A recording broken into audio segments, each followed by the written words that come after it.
नरेंद्र दामोदर दास मोदी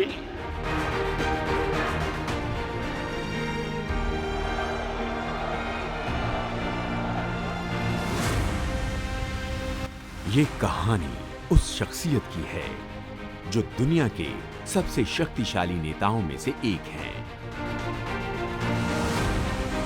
ये कहानी उस राजनेता की है जो दुनिया के सबसे बड़े लोकतंत्र के सबसे लोकप्रिय प्रधानमंत्री हैं। आज बात उस व्यक्तित्व की होगी जिसने 130 करोड़ देशवासियों की जिंदगी को बेहतरीन बनाने और मानवता की सेवा करने का लिया है संकल्प। मैं नरेंद्र दामोदर दास मोदी ईश्वर की शपथ लेता हूं। नरेंद्र मोदी की जिंदगी संघर्ष, सपनों और समर्पण की कहानी है। ये कहानी उस विराट व्यक्तित्व की है जिसके लिए सेवा ही सत्ता है, जिसके लिए ना कोई छोटा है ना बड़ा, ना कोई हिंदू है ना मुसलमान, जिसने दिया है सबको साथ लेकर सबके प्रयास से सबके विकास का नारा। आज लाल किले की प्राचीर से आह्वान कर रहा हूं, सबका साथ, सबका विकास, सबका विश्वास और अब सबका प्रयास हमारे हर लक्ष्यों की प्राप्ति के लिए बहुत महत्वपूर्ण है। नरेंद्र मोदी की यात्रा गुजरात के वडनगर की गलियों से शुरू होती है। रेलवे से रॉयल पैलेस, जिंदगी का रास्ता बड़ा कठिन होता है। 17 सितंबर 1950 को जन्मे नरेंद्र मोदी दामोदर दास मोदी और हीराबा की तीसरी संतान थे। आरंभिक जीवन बेहद गरीबी में बीता।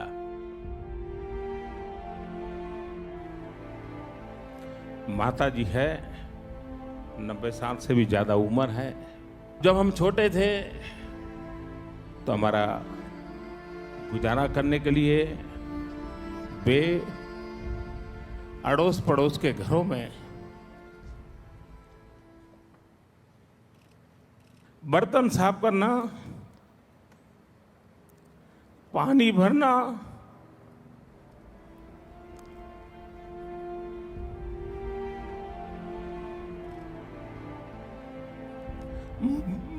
मजदूरी कर रहा। आप कल्पना कर सकते हैं कि एक मां ने अपने बच्चों को बड़ा करने के लिए कितना कष्ट उठाया होगा। हम तो गरीब के घर पैदा हुए हैं, हमने गरीबी देखी है, हम गरीबी में पले हैं भाइयों। वे तो सोने का चम्मच लेकर के पैदा हुए हैं, हम चाय बेचते बेचते आपके पास आए। नरेंद्र मोदी स्कूल के बाद स्थानीय रेलवे स्टेशन पर बनी पिता की चाय की दुकान में हाथ बटाते थे। लोकतंत्र में अगर जनता जनार्दन जो ईश्वर का रूप है वो फैसला कर ले तो फिर एक चाय बेचने वाला भी उनका प्रतिनिधि बनकर के रॉयल पैलेस में हाथ मिला सकता है। सिर्फ 17 साल की उम्र में नरेंद्र ने घर छोड़ने और देश भ्रमण का फैसला किया। कभी हिमालय को अपना आसरा बनाया तो कभी आश्रमों में सेवा की। खुद को राष्ट्र सेवा के लिए समर्पित करने के मकसद से वो राष्ट्रीय स्वयंसेवक संघ के साथ जुड़ गए। गुजरात में साल 1973 में हुए नवनिर्माण आंदोलन में नरेंद्र मोदी ने बड़ी भूमिका निभाई, जिसके चलते तत्कालीन कांग्रेसी सीएम को इस्तीफा देना पड़ा। आपातकाल के दौरान नरेंद्र को देश के तमाम बड़े नेताओं के साथ काम करने का मौका मिला। 1975 25 जून वो ऐसी काली रात थी जो कोई भी लोकतंत्र प्रेमी भुला नहीं सकता है, कोई भारतवासी भुला नहीं सकता है। एक प्रकार से देश को जेल खाने में बदल दिया गया था, विरोधी स्वर को दबोच दिया गया था। जयप्रकाश नारायण सहित देश के गणमान्य नेताओं को जेलों में बंद कर दिया था। न्याय व्यवस्था भी आपातकाल के उन भयावह रूप की छाया से बच नहीं पाई थी। अखबारों को तो पूरी तरह बेकार कर दिया गया था।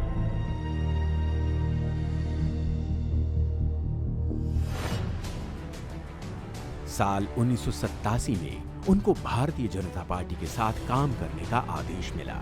हालांकि ये उनकी यात्रा का सिर्फ एक छोटा सा मोड़ ही था। बीजेपी के सबसे बेहतरीन संगठन मैन से शासन कला में भारत के सबसे उम्दा कलाकार के रूप में नरेंद्र मोदी का उद्भव साहस और दृढ़ संकल्प की एक कहानी है। नरेंद्र दामोदर दास मोदी अक्टूबर 2001 में नरेंद्र मोदी ने गुजरात के मुख्यमंत्री के रूप में शपथ ली। કાયદાથી સ્થાપિત ભારતના के कायदाથી स्थापित भारतना संविधान प्रत्यय नरेंद्र मोदी ने गुजरात की सफलता की कहानी कृषि, इंडस्ट्री और सेवाओं के जरिए बुनी। उनके कार्यकाल में गुजरात के कृषि क्षेत्र में 10% की वृद्धि हुई। वाइब्रेंट गुजरात सम्मेलन से राज्य में रिकॉर्ड निवेश हुआ, जिससे रोजगार के नए अवसर बने। उनके नेतृत्व में गुजरात मीडियम और स्मॉल स्केल इंडस्ट्रीज के लिए स्वर्ग बनकर उभरा। भूकंप से तबाह कच्छ में पुनर्निर्माण का उदाहरण तो अंतर्राष्ट्रीय स्तर पर आज भी दिया जाता है। मित्रों, हम हर आफत को अवसर में पलटने के सपने क्यों नहीं देखते?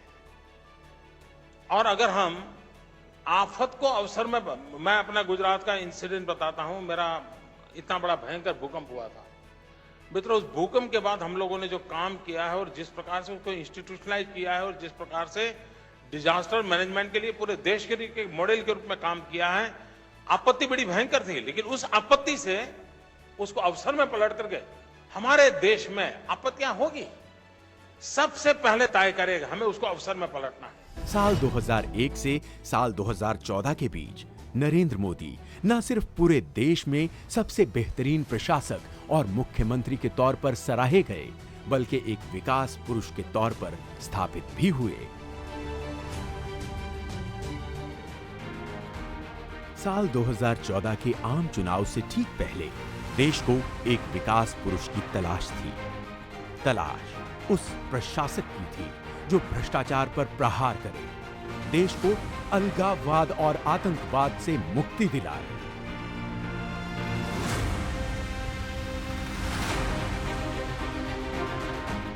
बीजेपी ने नरेंद्र मोदी को प्रधानमंत्री पद का उम्मीदवार बनाया। विकास का गुजरात मॉडल पूरे देश के सामने था। इस बार के चुनाव में एनडीए 300 से ज्यादा सीट पाएगी और स्पष्ट बहुमत के साथ भारतीय जनता पार्टी के नेतृत्व में एनडीए की सरकार होगी और श्री नरेंद्र मोदी देश के अगले प्रधानमंत्री होंगे। नरेंद्र मोदी देश के एकमात्र ऐसे नेता हैं जिन्होंने आम जनता से राजनीतिक रिश्ते के साथ ही एक भावनात्मक लगाव भी स्थापित किया है।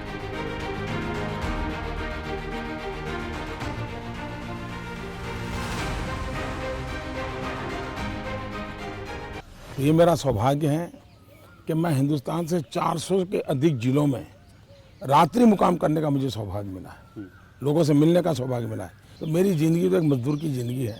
मैं मजदूर की तरह ही जिया हूँ। जब तक ये शरीर मदद करें, मजदूर की तरह ही जीना है और हिंदुस्तान का मजदूर नंबर 1 कहलाने का मुझे आनंद होगा।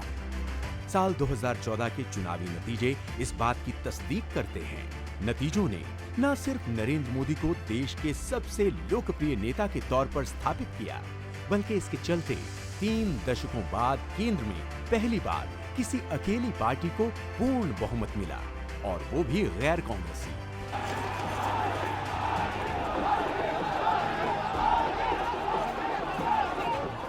लोकतंत्र के सबसे पवित्र मंदिर में शीश झुकाकर उन्होंने संदेश दे दिया कि लोकतांत्रिक मूल्य उनके लिए सर्वोपरि हैं।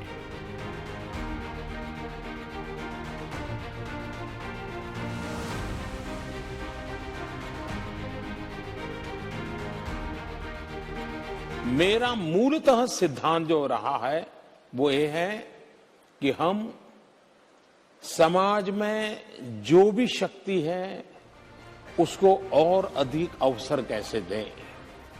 हम एक ऐसा इकोसिस्टम तैयार करें ताकि उसको कुछ साहस करने का मन कर जाए, कहीं रुकावट आ जाए तो उसको हाथ पकड़ के निकालने वाला कोई मिल जाए। मैं जब चुनाव लड़ रहा था तो मैंने देशवासियों को कहा था कि मेरे पास अनुभव नहीं है, मुझसे गलतियां हो सकती हैं, बद इरादे से गलत कभी नहीं करूंगा।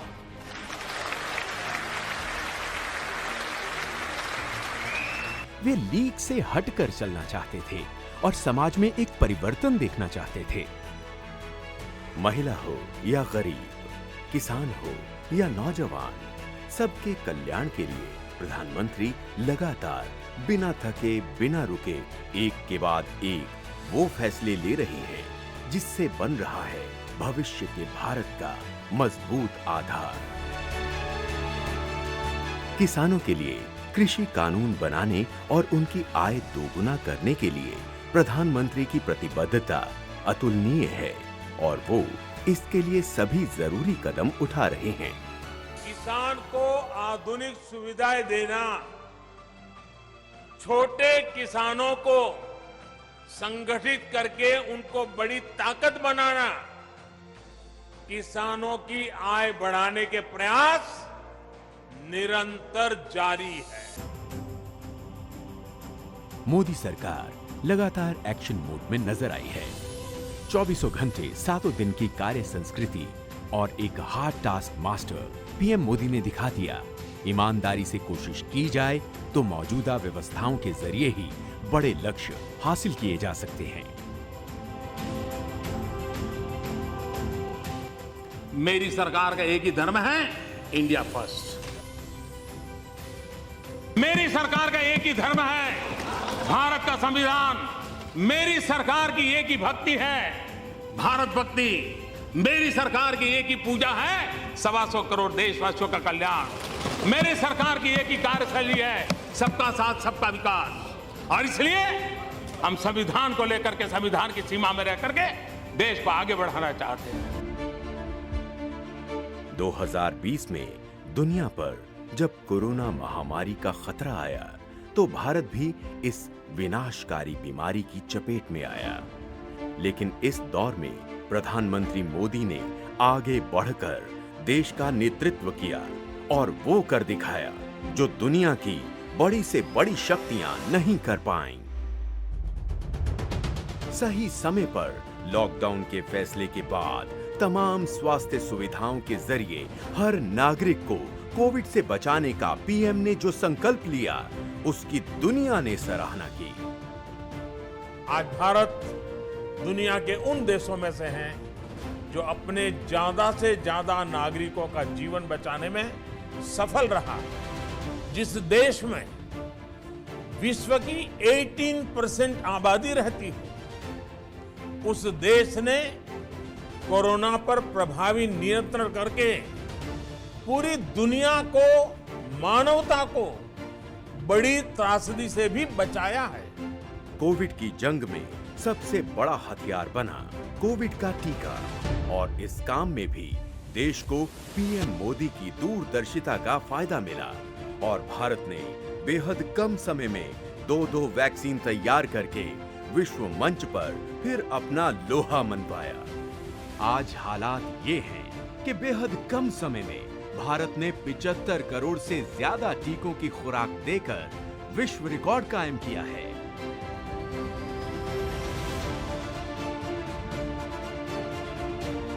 सात साल में 150 से ज्यादा कार्यक्रम और योजनाएं जमीन पर उतरी।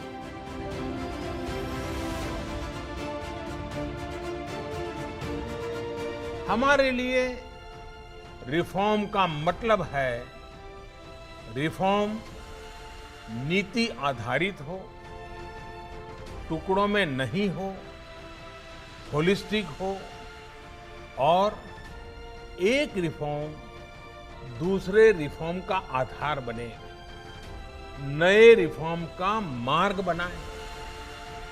और ऐसा भी नहीं है कि एक बार रिफॉर्म करके रुक गए, ये निरंतर सतत चलने वाली प्रक्रिया है।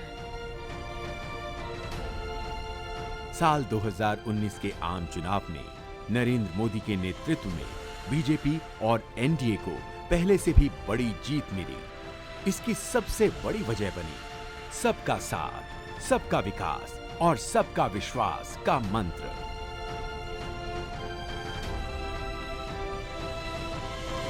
मत बैंक की राजनीति से ऊपर उठकर देश के लिए फैसला करने का जिगर चाहिए था, और वो जिगर हमारे प्रधानमंत्री नरेंद्र मोदी।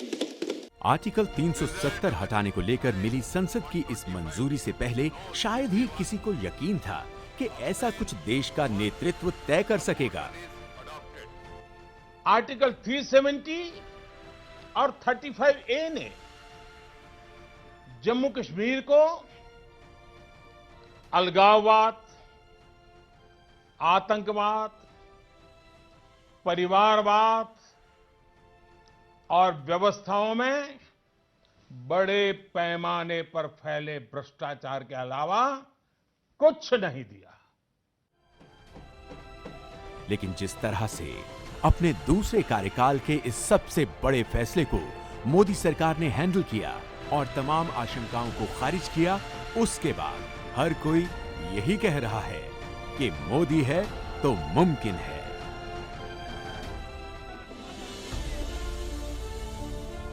तीन तलाक जैसी कुरीति से मुस्लिम महिलाओं को मुक्ति दिलाने से लेकर मेरी मुसलमान बहन,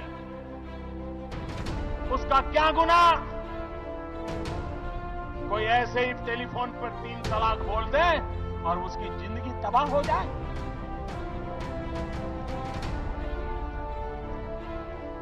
क्या मुसलमान बेटियों के हकों की रक्षा होनी चाहिए कि नहीं होनी चाहिए?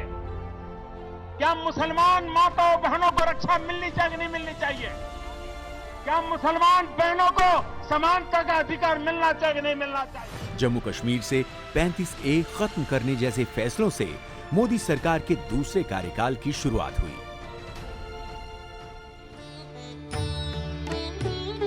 राम काज किनु बिनु मोहि कहां बिसरा।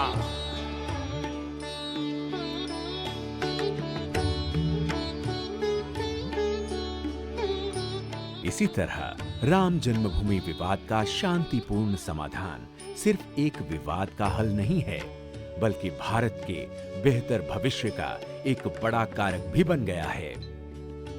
ये मंदिर करोड़ों करोड़ लोगों की सामूहिक संकल्प शक्ति का भी प्रतीक बनेगा। ये मंदिर आने वाली पीढ़ियों को आस्था, श्रद्धा और संकल्प की प्रेरणा देता रहेगा। आतंकवाद पर करारा प्रहार हो या फिर नक्सलवाद की नकेल कसने की बात, बीते 7 साल में इस मोर्चे पर पिछले 3-4 दशक से भी ज्यादा काम हुआ। इतना ही नहीं, सीमा पार कर आतंकी ठिकानों पर सर्जिकल स्ट्राइक और एयर स्ट्राइक के जरिए भारत ने ये संदेश दिया था कि आतंक को किसी भी सूरत में बर्दाश्त नहीं किया जाएगा। जब कोई टेररिज्म एक्सपोर्ट करने का उद्योग बना करके बैठा हो, मेरे देश के निर्दोष नागरिकों को मौत के घाट उतार दिया जाता हो, युद्ध लड़ने की ताकत नहीं है, पीठ पर वार करने के प्रयास होते हो, तो ये मोदी है, उसी भाषा में जवाब देना जानता है। इतना ही नहीं, जब लद्दाख में हमारी उत्तरी सीमा पर चीन के सैनिकों ने दुस्साहस दिखाया, तो देश के जवानों ने उन्हें बता दिया कि भारत पर आंख उठाना उन्हें कितना महंगा पड़ेगा।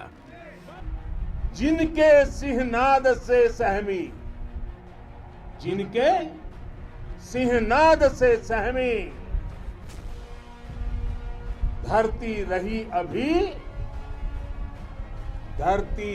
अभी तक डोल।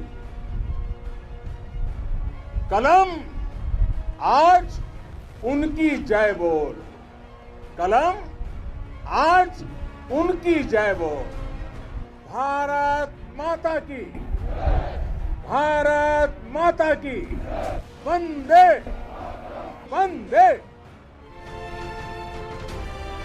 विभिन्न अंतर्राष्ट्रीय एजेंसियों ने इस बात को माना कि प्रधानमंत्री मोदी के नेतृत्व में भारत रिकॉर्ड गति से गरीबी को खत्म कर रहा है। इसका श्रेय केंद्र सरकार द्वारा गरीबों के हितों को ध्यान में रखते हुए लिए गए विभिन्न फैसलों को जाता है। आज भारत दुनिया के सबसे बड़े स्वास्थ्य सेवा कार्यक्रम आयुष्मान भारत का नेतृत्व कर रहा है।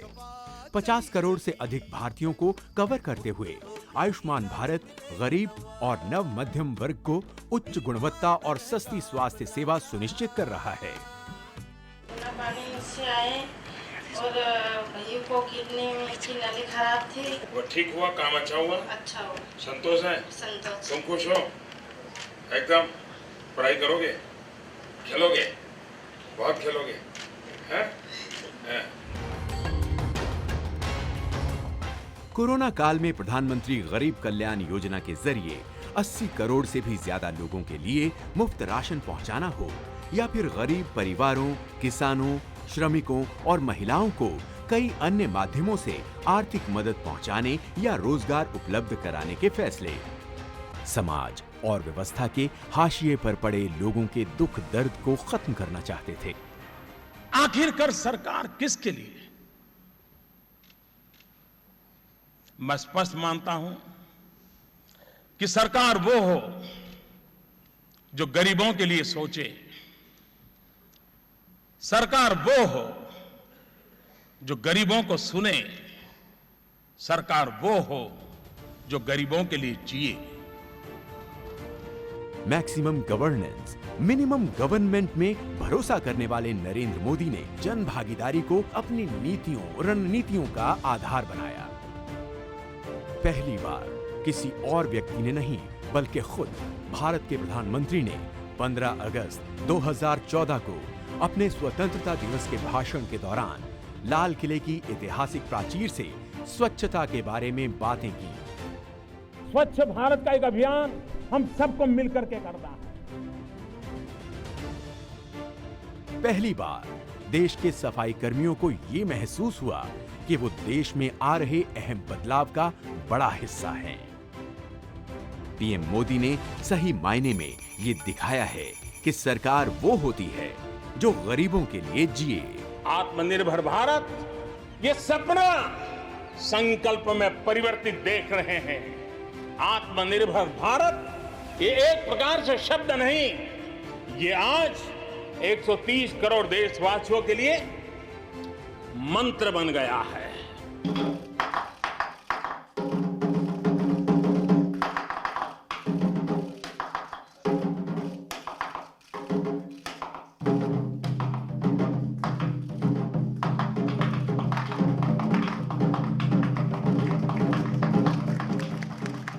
नरेंद्र मोदी की विदेश नीति की पहल ने दुनिया के सबसे बड़े लोकतंत्र की वास्तविक क्षमता और भूमिका को महसूस किया है। आंख झुकाकर भी मत जियो, आंख दिखाकर भी जीने के सपने मत देखो। हमारी कोशिश होनी चाहिए आंख मिला करके देखो, आंख से आंख मिला करके देखो। आप में इतना हौसला होना चाहिए और 125 करोड़ देशवासियों का अगर आपके पीछे बल है और दुनिया की एक महाशक्ति बनने की संभावना पड़ी है, तो उस भारत को डरे मरे घबराए हुए जीने की क्या जरूरत है। अंतर्राष्ट्रीय योग दिवस मनाने के नरेंद्र मोदी के आग्रह को संयुक्त राष्ट्र में जितना जबरदस्त समर्थन मिला, वो बीते कई वर्षों में किसी प्रस्ताव को नहीं मिला था। आज विश्व मंच पर भारत की बात सुनी जाती है।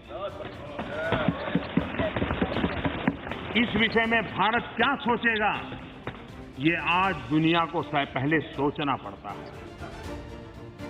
नरेंद्र मोदी को सऊदी अरब के सर्वोच्च नागरिक सम्मान किंग अब्दुल अजीज सैश से सम्मानित किया गया।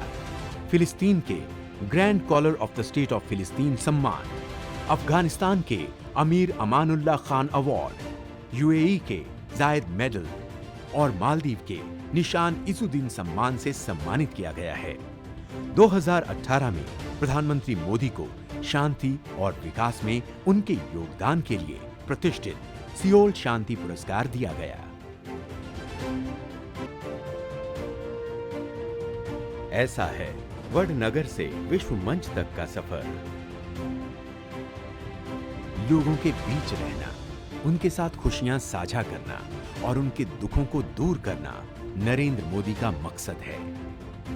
नरेंद्र मोदी लोगों के नेता हैं। तो चावल भी खाते हैं? बच्चे लोग चावल खाते नहीं खाता हूं। खाते हैं? ऐसा करोगे आप लोग? ऐसा करो, सभी लोग करो। दो हाथ से नहीं, एक ही हाथ से करो। इन सब के बीच खेल और खिलाड़ियों से पीएम मोदी का प्यार और उनकी हौसला अफजाई तो जैसे उनकी आदत है। मित्र के रूप में सुला देता हूँ, विजय तुम्हारे सर पे नहीं चढ़ता है, पराजय तुम्हारे मन में नहीं बैठता। टोक्यो ओलंपिक हो या पैरालंपिक, सभी खेलों में हिस्सा लेने वाले खिलाड़ियों का पीएम ने जिस तरह से हौसला बढ़ाया, उसकी बानगी पहले कभी देखने को नहीं मिली। मेरा घर वाला तो मतलब गांव वाला पूरा जश्न मना रही है। मैं ओलंपिक गए हैं वो खुशी नहीं, हम आपसे मिलने आ रही है वो खुशी से पूरा गांव वाला जश्न मना रही है। खिलाड़ियों के मेडल जीतने के बाद उनसे फोन करके बात करना तो जैसे प्लेयर्स के दिल को छू गया। Sir thank you so much. आप लोग रोना बंद कीजिए, मेरे तक आवाज आ रही है। देखिए, देश आज आपका पर गर्व कर रहा है, बिल्कुल निराश नहीं होना है।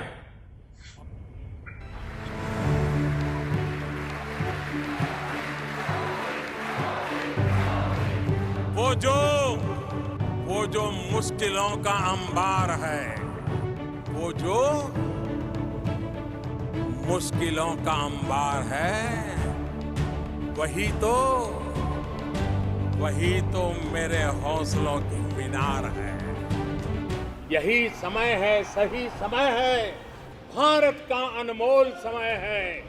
असंख्य भुजाओं की शक्ति है, असंख्य भुजाओं की शक्ति है, हर तरफ देश की भक्ति है। तुम उठो, तिरंगा लहरा दो, भारत के भाग्य को फहरा दो, भारत के भाग्य को फहरा दो।